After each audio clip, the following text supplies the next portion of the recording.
Good evening and welcome back to Global Champions at Global Champions TV. Thank you for joining us here at the 7th stage of the season in Cannes, and we came from the north of Germany, from Hamburg at the 6th stage, here to the 7th stage in the south of France. Hamburg was the scene where this man alongside of me won the Grand Prix. Not only did he win the Grand Prix, he also topped the overall Longines Global Champions Tour ranking. And not only is he on top of the Longines Global Champions Tour ranking, the man is also part of the Shanghai Swans who lead the Global Champions League. So this is absolutely the man to talk to. Daniel Deusser, great to have you with us here in our small studio, and welcome to Cannes. Thank you, Frederick. Congratulations on a big win there in Hamburg. We've got some beautiful shots of that Grand Prix victory in Klein Floatback right there.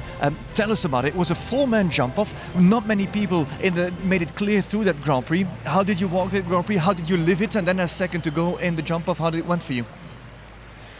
Yeah, of course, when you win a Grand Prix like that, there's nothing to complain about.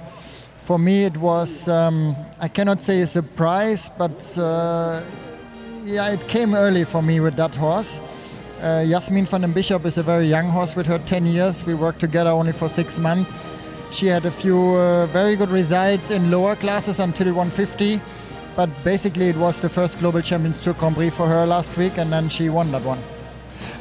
You speak about Jasmin van den Bisschop. She's only with you for half a year, and then in a field with H&M Ali, Nile Nassar on Lucifer, who was very quick. Remarkably, you're such a regular on the Longines Global Champions Tour. It is only your second Longines Global Champions Tour Grand Prix win, though you have been second, like you say, more than 15 times or something like it. It was about time that you win one. Yeah, that's true. I've been a couple of times on the podium and I was very, very happy with that. In fact, it was only the second Global Champions Tour Grand Prix that I won. Valkenswaard, years ago it was on Air Jordan, but this is a completely different horse here, this Jasmin van den Bisschop. What can you tell us about her? What is she like? Yeah, actually I have high expectations from her. She is a horse with a lot of scope. She's very careful and actually a very, very clever horse in the ring. But like I said, with her 10 years, she just starts in Grand Prix like that, and hopefully the future is still ahead of her. You have ridden and you ride magnificent horses. Can you compare to any of these horses that you've ridden in the past, like First Class, like Tobago, like Cornet? Has she got any similarities with one of these, or is she different? To compare is always very difficult because every animal is different. It's an own individual. Her, as a lot of other horses also, she's very clever in the ring. She understood the sport, she knows what to do. Everything, of course, a little bit in her own way. But I think what she has, she can go quick in the jump-off, and I think we will see her a couple of times more in the jump-offs. All right. We've put a few graphics together about you. Of course, you lead the ranking. You were once on the Grand Prix at this stage, and that was, of course, a big win up there in Hamburg. But your consistency is tremendous. You attended 6 Global Champions events. 5 times you qualified for the Grand Prix. 3 double clears in the Grand Prix.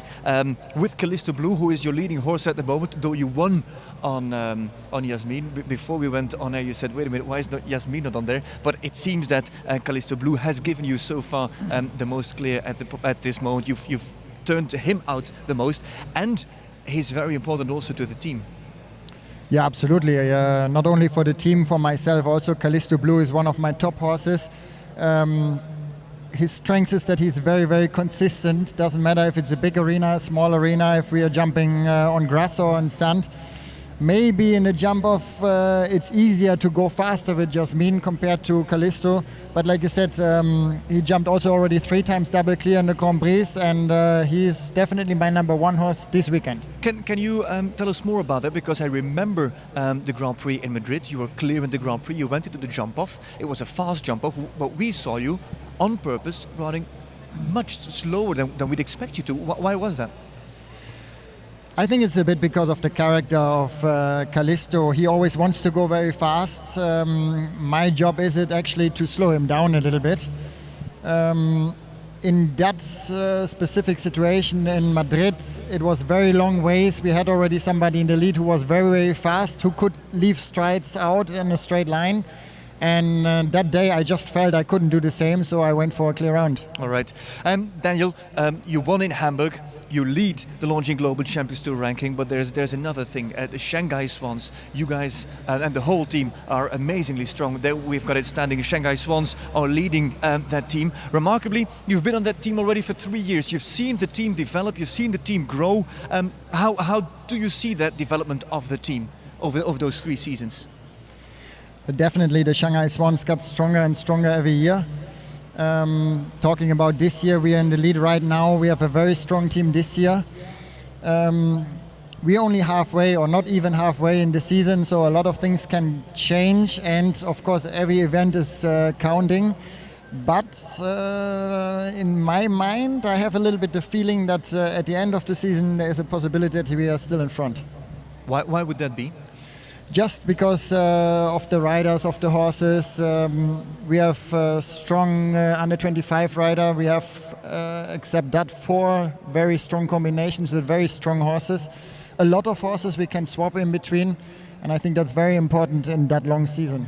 Remarkable, on the statistics, on the graphics, it says podiums 2 out of 2. The Swans were twice on the podium, twice you were there. The Swans were twice on the podium, twice they won. You, just like last year, are the anchorman of the Swans. At least that's what it looks like. Do you feel any pressure? Are you leading the team? Are you also guiding the team at the events? Okay, that's very nice to mention from you, but at the end, I don't think I'm any better than the rest of the Shanghai Swans. Of course, in total, we have to make a team. Somebody needs to try and lead the group of riders a little bit. But I think, in general, it's only possible if you have very strong riders, if you have a very strong group of people. Talking about a strong group of people, on paper, here, the Shanghai Swans, with you and Peter Fredriksson as first to go, or as in this first round of GCL, you are on paper the strongest team, so we are expecting a double clear. Yeah, I hope your statistics are right. Like I said, it's a long season, the competition is very, very tough, but at the end, we definitely have a good chance also here in Cannes. All right, super. Daniel, your opposition, your colleagues are already walking the course, so we are going to take a little break, ladies and gentlemen, but we will be back with course walks, with insights on the teams, and of course on the local team, the Cannes Star. So don't go away, don't go too far.